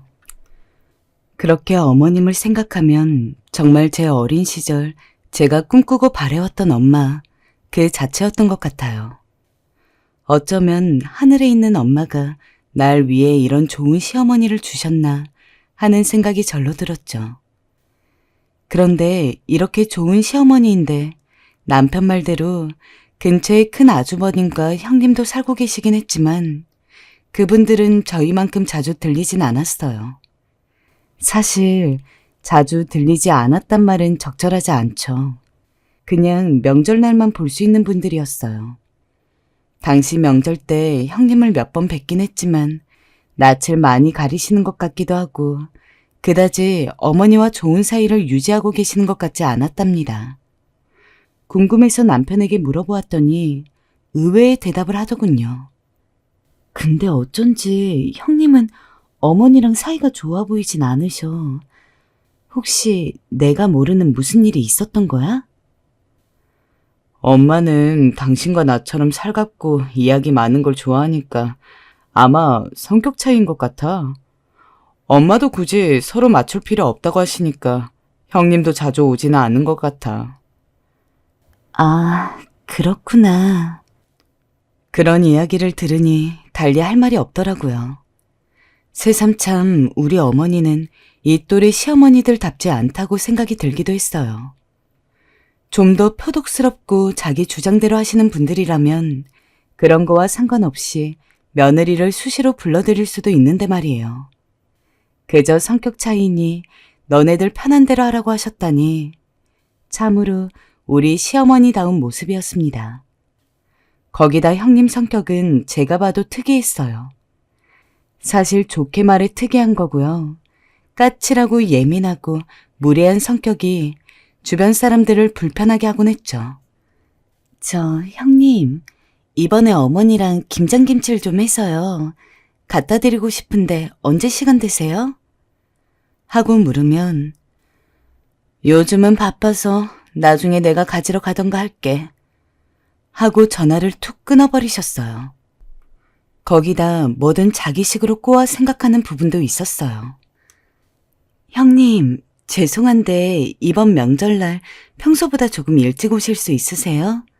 해외에 있는 아주버님이 오신다 해서 음식 준비할 게 많아질 것 같아서요. 내가 언제는 뭐 일찍 안 왔나? 새삼스레 왜 평소보다라는 단어를 붙이는 거야? 네? 아니, 제 말은 그게 아니고요. 뭔가 오해가 있으신 것 같은데. 동서는 사람이 순하고 착해 보이는데 말을 할 땐 무슨 6살 애처럼 가리지 못하는 게 있는 것 같아. 앞으로 말할 땐 좀 신중하게 해줬으면 좋겠어. 아무리 그래도 내가 윗사람이긴 하잖아? 솔직히 그 예민함과 무례함이 지나쳐 기분이 나쁠 지경이었습니다. 도저히 제 머리 구조상으론 이해하기 힘든 분이었죠. 자격지심도 정도 것이지. 솔직히 형님 성격이 저러니 시어머니가 형님을 부르지 않는 것도 충분히 납득이 되었어요. 저야 형님이 없으면 더 좋았고요. 하지만 그러던 중 남편 회사가 서울 쪽으로 발령이 나게 되었고 결국 저희도 이사를 가게 되었어요. 시어머니와 멀어지게 된다니 저희 친정아빠와 헤어지는 것과 비슷하게 마음이 무거웠던 것 같습니다. 그만큼 정도 많이 들었고 진짜 딸과 엄마처럼 깊이 있는 시간들을 보내서 너무 좋았거든요. 어머님, 너무 아쉬워요. 저 이제 누구랑 영화 보고 밥 먹고 수다 떨어야 해요? 전 어머님이랑 옷 살 때가 제일 좋았는데. 아이고, 우리 서원이 말도 이쁘게 해라. 걱정하지 말아라, 아가. 전화하면 되지. 내가 자주 하마. 정말이죠, 어머니? 그럼 서울 가서도 몸 잘 챙기고 감기 걸리지 말고 차 조심하고 그래야 한다. 알겠지? 전 정말로 헤어지는 게 아쉬워서 서울에 올라가서는 정말 매일같이 전화를 드렸어요. 조만간 또 뵈러 내려가야겠다고 마음을 먹고 있던 차에 전혀 예상치도 못한 일이 일어났어요. 이상하게 어머니가 전화를 받지 않으신 것이었어요. 적어도 하루에 한 번은 꼭 통화를 했는데 그날따라 이상하게 몇 번이나 걸었지만 받지 않으시는 것입니다. 그래서 너무 당황해서 근처에 있는 형님께 전화를 했어요. 그런데 혼자 사는 어르신이 연락이 안 되면 걱정되는 게 당연한 게 아닌가요? 형님 반응은 이상했어요. 동서, 내가 가볼게. 근데 잠깐 전화 안 된 것 가지고 너무 예민하게 구는 거 아니야? 이번엔 내가 가보는데 다음엔 동서가 직접 내려와서 확인해줬으면 좋겠어. 나도 사실은 지금 일이 좀 있는데 억지로 시간을 뺏어 가는 거라서 말이야. 말이 너무 차갑게 느껴져서 좀 움찔하고 불쾌하기도 했지만 어쩌면 바쁜 일상을 살고 있는 형님은 당연히 그럴 수도 있겠다 싶어서 일단은 연락을 기다렸어요. 그리고 30여 분이 안 되어 전화가 걸려왔는데 그 길로 저는 곧바로 달려가게 되었습니다. 아, 동서, 어머니 쓰러지셨어. 얼른 내려와야 될 것 같아. 이래서 제가 그날따라 마음이 불안했던 걸까요? 남편에게 알리고 저 먼저 내려가는 길에 별 생각이 다 들더군요. 가보니 어머니는 평소 잘 알지 못하셨던 지병을 이번에 검사를 거치면서 알게 되었고 꽤 위중한 상태라는 것도 함께 듣게 되었습니다. 시어머니는 물론 그 와중에도 의연하셨어요. 정신이 드시자마자 저희를 보더니 걱정부터 해주셨어요.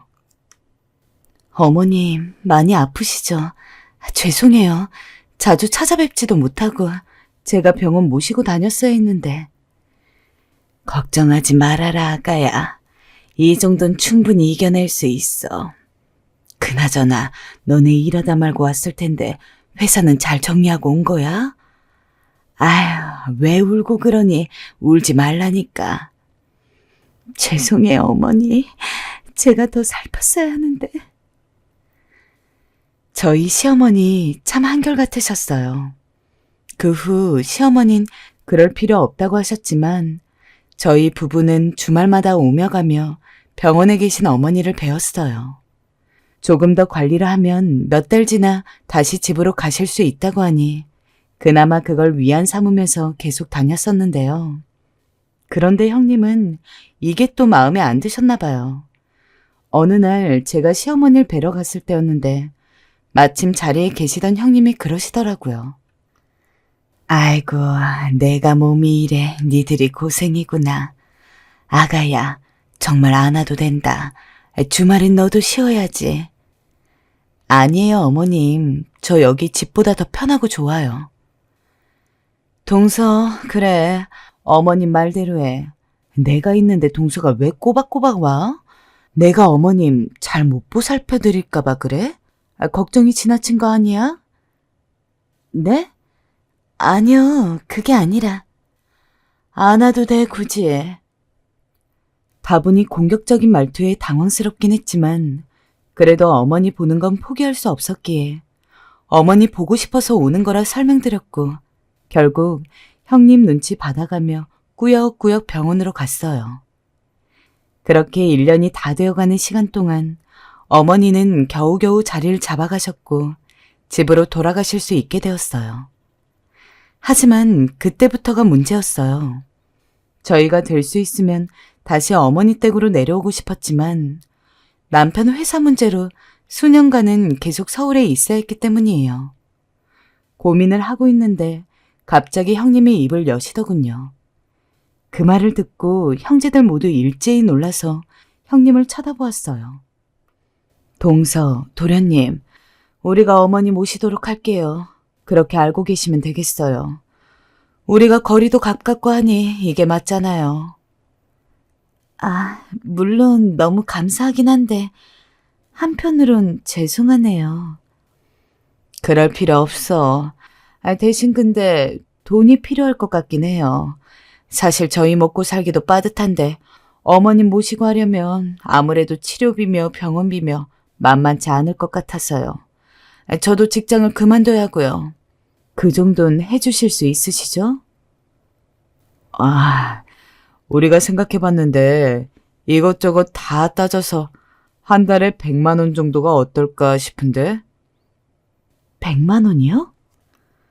아주버님은 마치 당당하게 자기가 받아야 할 돈을 받는다는 듯 한 달에 100만 원을 요구하셨습니다. 솔직히 생각보다 많은 금액이어서 놀라긴 했지만 결국 형제들끼리 회의를 거치고 통화를 한 후에 한 달에 100만 원씩 형님께 각 가정마다 보내기로 했습니다. 형님께 맡기긴 했지만 마음은 불편했어요. 거리만 아니라면 제가 모셨을 텐데 이 부분이 너무 죄송하기도 했어요.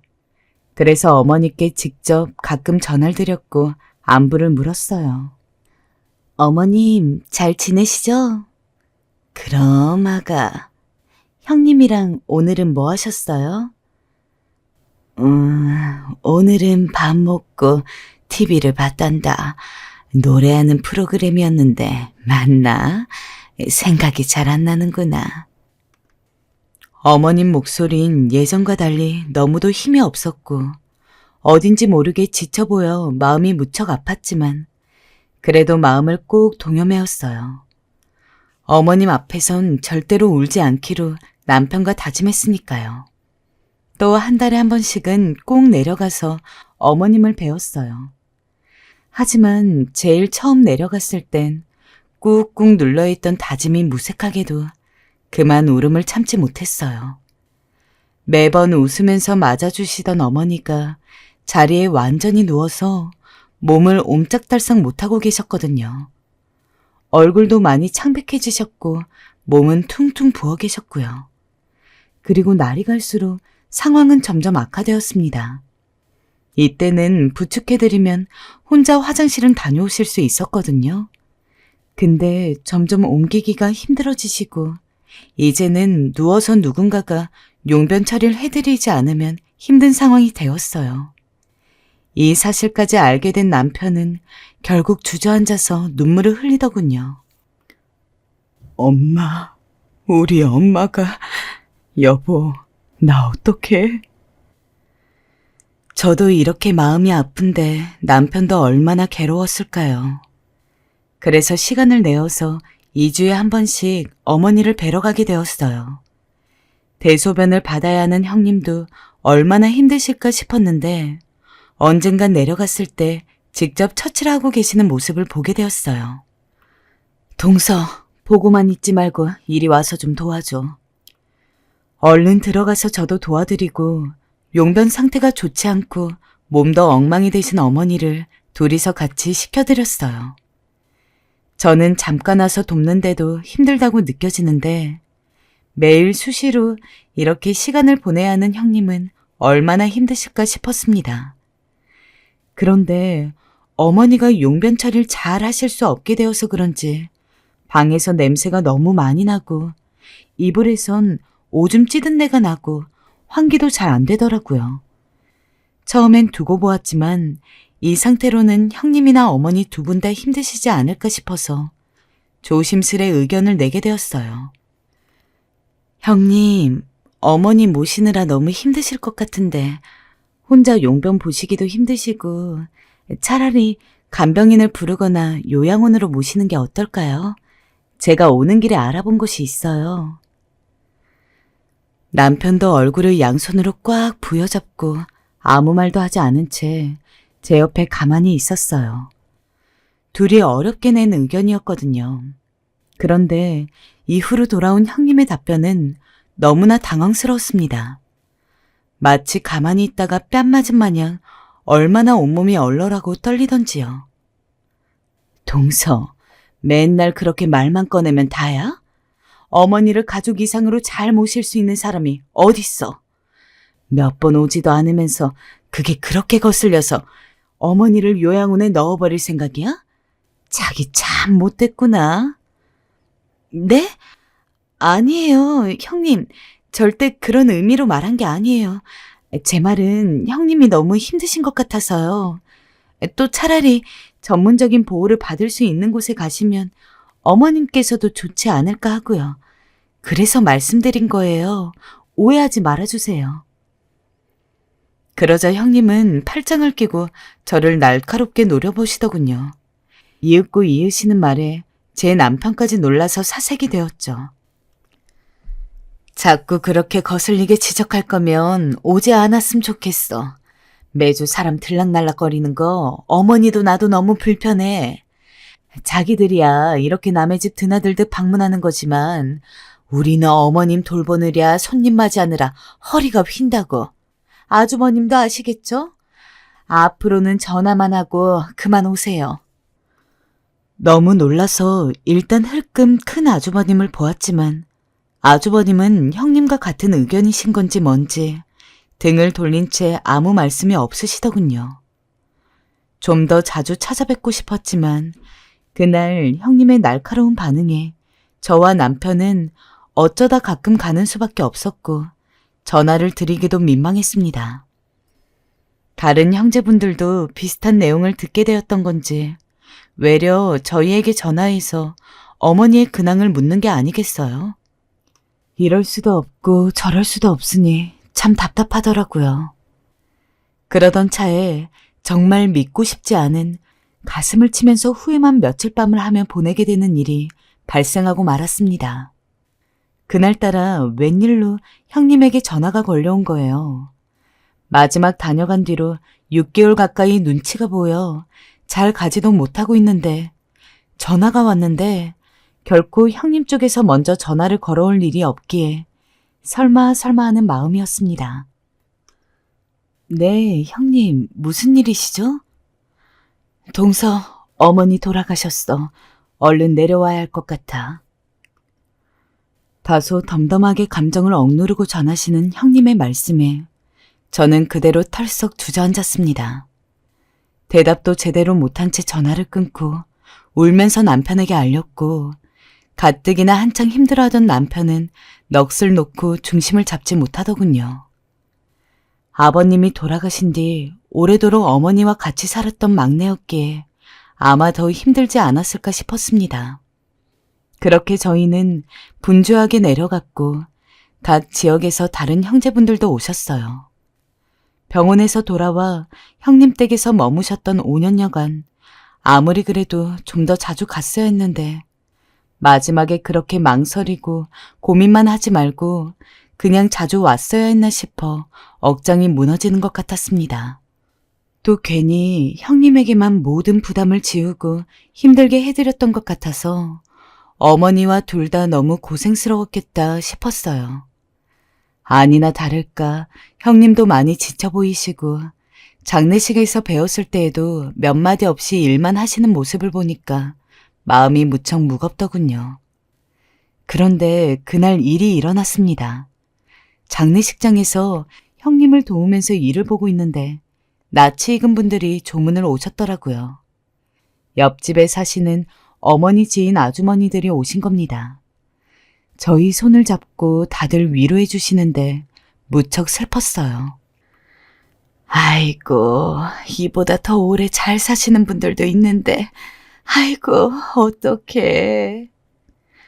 하면서 같이 슬퍼해 주셔서 참 마음이 아프더라고요. 저는 일단 와주신 아주머님들에게 떡을 갖다 드리면서 감사하다는 말씀을 전했습니다. 그런데 그중 한 분이 절 보더니 뾰족한 표정으로 한마디를 툭 내뱉으셨는데요. 그 말이 너무 강하게 제 뒤통수를 치는 듯 했습니다. 솔직히 그렇게 빨리 안 가실 수 있겠어? 아니, 노인네를 그렇게 집에 방치하고 저들끼리 놀러 다니고 말이야. 아휴. 네? 아주머님, 그게 무슨 말씀이세요? 제 반응에 이분들은 서로 얼굴을 곤란하게 쳐다보시다가 형님 쪽을 한번 보시더니 난감해 하시는 거예요. 아휴, 내가 별말을 다 했네. 우리는 그만 갈게요.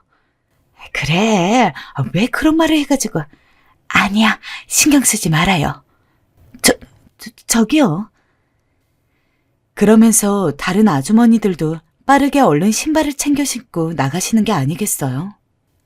아무리 생각해도 너무 쎄한 말이었고 그냥 넘길 수 있는 수준의 말이 아니었어요. 남편에게 상의해 보려다가 만약 확실한 게 아니라면 이 힘든 날 서로 더 괴로워질 수 있으니 일단은 참는 수밖에 없었습니다. 장례식을 그렇게 마치고 저는 허둥지둥 그중 안면이 있는 옆집 아주머니 댁에 찾아갔어요. 아주머니는 저를 보자마자 당황해 하시더니 할 말이 없다고 하시더라고요. 아주머니, 그날 하신 말씀이 뭐예요? 제발 좀 알려주세요. 저희 어머니에 대해 뭐 아시는 거 있으시잖아요. 저희 남편도 요 며칠을 계속 정신을 못 차리고 있어요. 자식이라고 생각하고 무슨 일인지 자세히 좀 말해주세요. 이렇게 부탁드릴게요. 자식 이야기가 나와서 그런지 아주머님도 눈을 질끈 감으시더니 결국 입을 여시더라고요. 근데 그 내용은 듣는 내내 너무 충격이어서 저는 움직일 수가 없었고 다리에 쥐가 날 지경이었어요.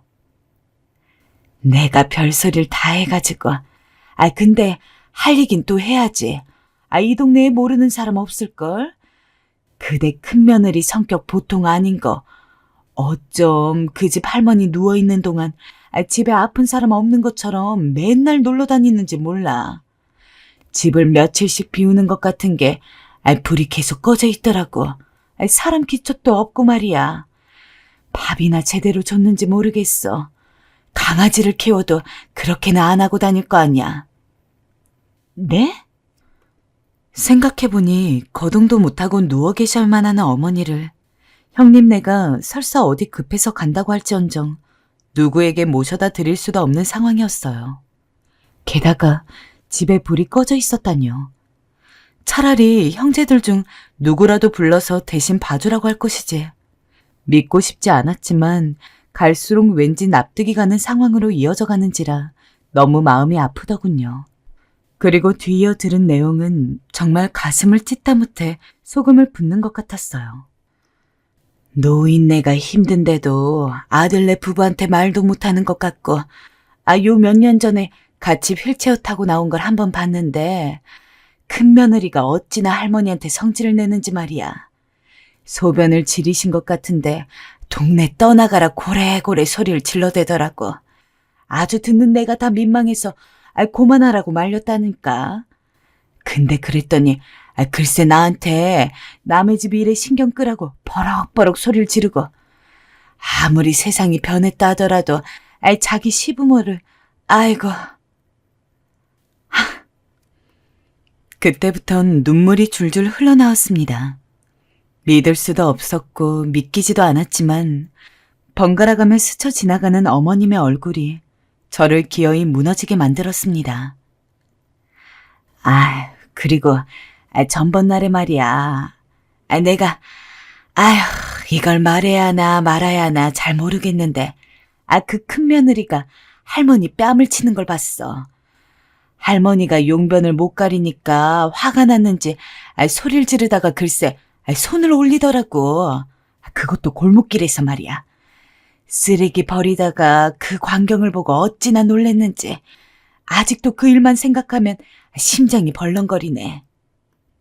어머니, 우리 어머니. 그렇게 뒤처리가 깔끔하시고 음식도 정갈하게 만들어주시고 살림부터 아들 5 키우기까지 홀로 열심히 사셨던 분이 노년에 그런 취급을 받으시다뇨. 본인 능력으로 자식들 집도 해주시고 장가도 다 보내신 여장부 같으신 분인데도 한 번도 그걸 자랑 삼아 내세우지 않고 그렇게 며느리인 저에게도 잘해주시고 한없이 사랑을 베풀어 주셨던 분입니다. 그런데 그런 어머니에게 어떻게 이런 인간 이하의 짓을 했을 수가 있을까요? 평소 형님이 어머니에게 말을 곱게 하지 않는다는 것은 알았지만 본인이 모신다고 해서 그래도 마음은 다르겠구나 싶었습니다. 그런데 아니나 다를까 사람들이 보는 데에서 그렇게 어머니를 함부로 대했다면 집에서는 어땠을까요? 놔두고 놀러 다녔다니 그것도 며칠씩이라니.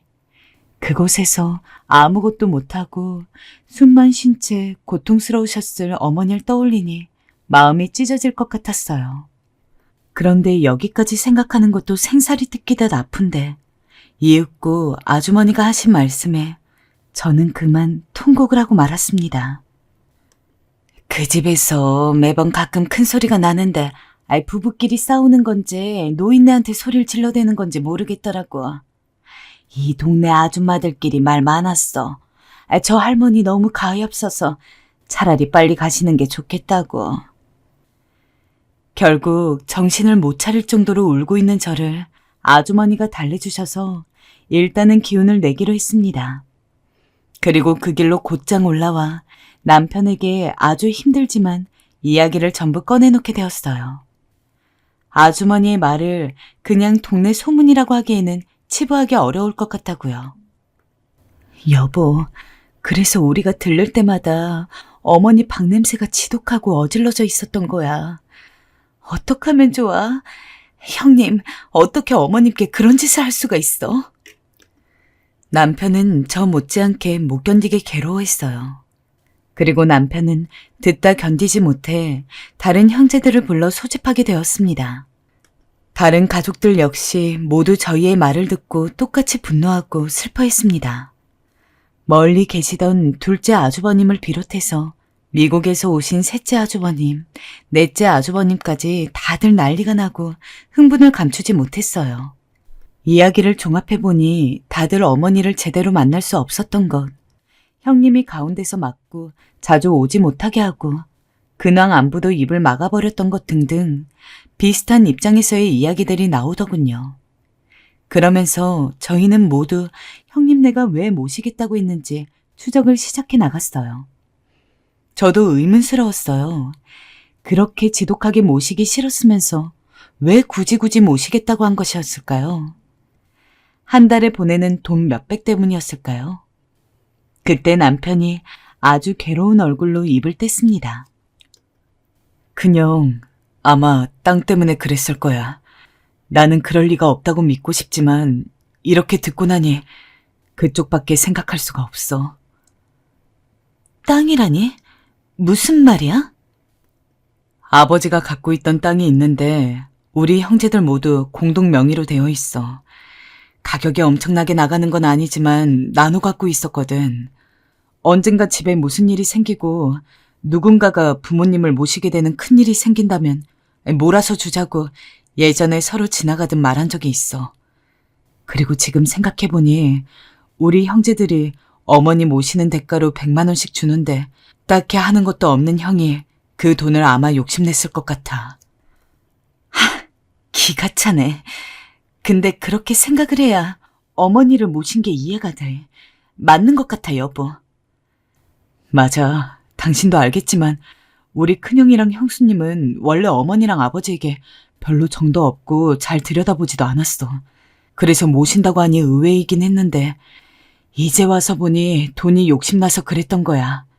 그 인간 같지도 않은 것들이 말이야. 남편은 더 이상 말을 잇지 못하고 고개를 푹 떨구더니 그렇게 한참을 소리 없이 흐느끼더군요. 그리고 전 그날 이후 어떻게 하면 이들에게 복수할 수 있을지 생각하고 또 생각했어요. 생각이라도 하지 않으면 정말로 미쳐버릴 것 같았거든요. 그러던 어느 날 아주버님이 먼저 얘기를 꺼내더라고요. 마치 스스로 제 굴을 파는 듯 말입니다. 나한테 어머니 시골집이 한 채 있는데 세를 주고 살고 있었어.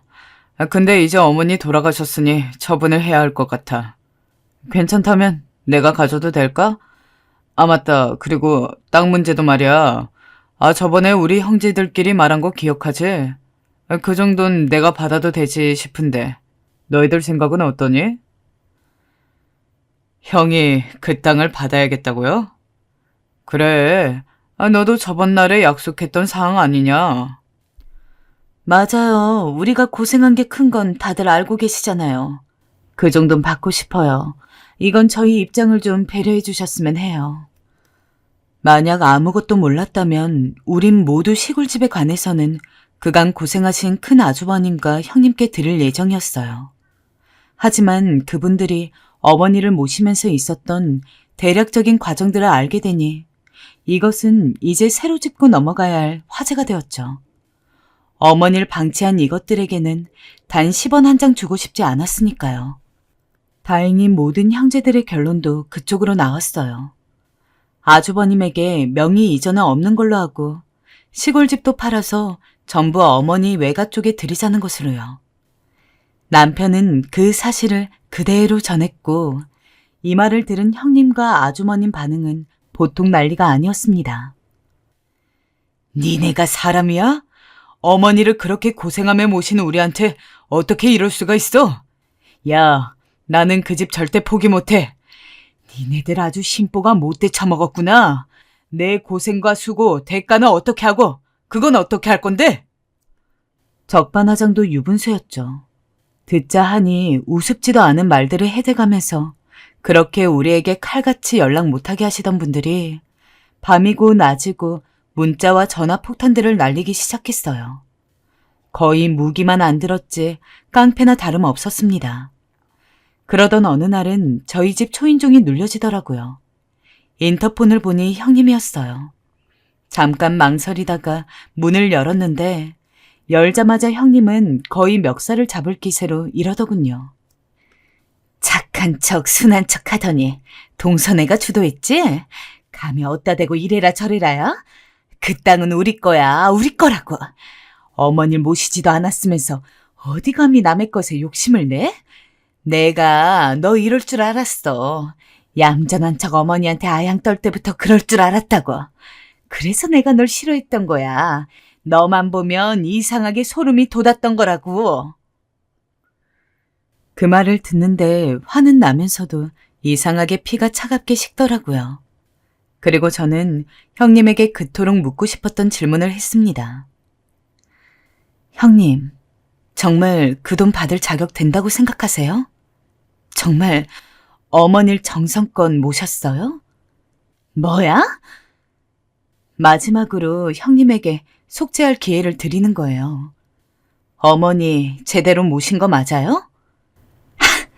그럼 뭐 내가 어머니를 굶겨 죽이기라도 했을까봐? 너 생각하는 것부터 아주 글러먹었구나. 못된 것들은 못된 생각만 한다더니. 형님은 뻔뻔하게 이를 데 없었어요. 마지막까지 사람의 얼굴이 아니더라고요. 이미 선을 넘어버렸고 돌이킬 수 없는 지경에 이르러 있었죠. 동시에 제 안에서는 주체할 수 없는 화가 끓어 이미 손과 발이 부들부들 떨리고 있었어요. 난 하늘에 대고 말할 수 있는 사람이야. 죽은 우리 시어머니를 걸고도 말할 수 있어. 나만큼 한 며느리 있으면 낳아보라 그래. 어디? 그에 전 도저히 참지 못하고 손을 올려붙이고 말았습니다. 저한테 어떻게 그런 힘이 났는지도 모르겠어요. 형님이 저에게 마준 후 씩씩거리다 자기도 손을 들었는데 전 그 손을 맞고 형님을 밀쳐 바닥으로 내팽개 쳐버렸어요. 그리고 당신들 모두 죄 지은 값 그대로 다 벌받을 거라고 악을 쓰다가 집으로 돌아왔어요. 하도 소리를 질러 목은 나갔지만 그렇게라도 하고 싶은 말을 다 하니 마음은 조금 후련했어요. 명이 이전은 없던 걸로 되고 6개월 정도 지나자 협박 문자도 전화도 조금씩 사그라들기 시작했어요. 이제 안심해도 되나 싶어 마음을 놓았을 무렵 사건이 끝난 줄 알았는데 며칠 후 형님이 울면서 저를 찾아왔더라고요.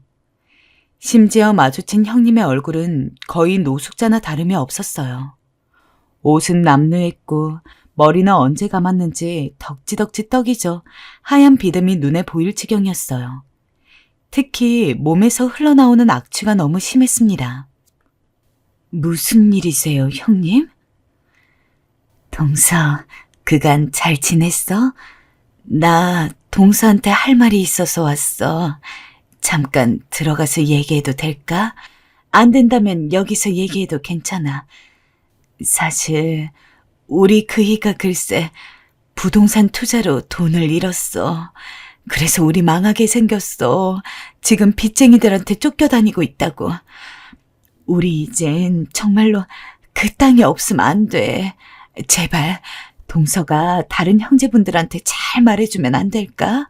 우리 목숨 좀 살려줘. 제발. 나 갈 곳이 없어. 내가 무릎 꿇을게. 응?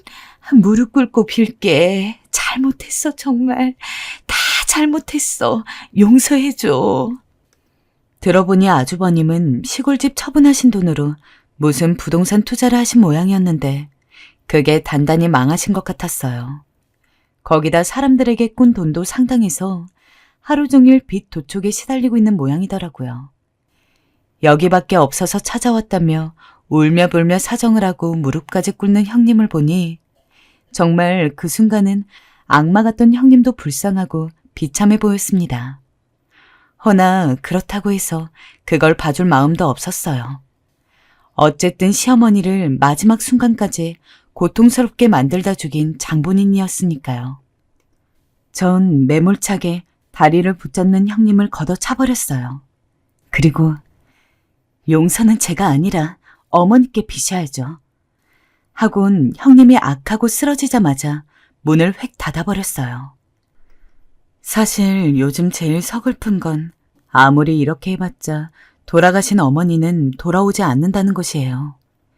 이제 와서 후회해봐야 뭘 하겠냐만 몸이 성할 때가 아닌 아플 때 그 누구보다 귀하게 대접을 받고 쉬셔야 했는데 그런 멸시와 모욕을 받으면서 생리적인 욕구도 제대로 처리하지 못하고 얼마나 수치스럽고 고통스럽게 가셨을까 생각을 하니 아직도 가슴 언저리가 아파옵니다.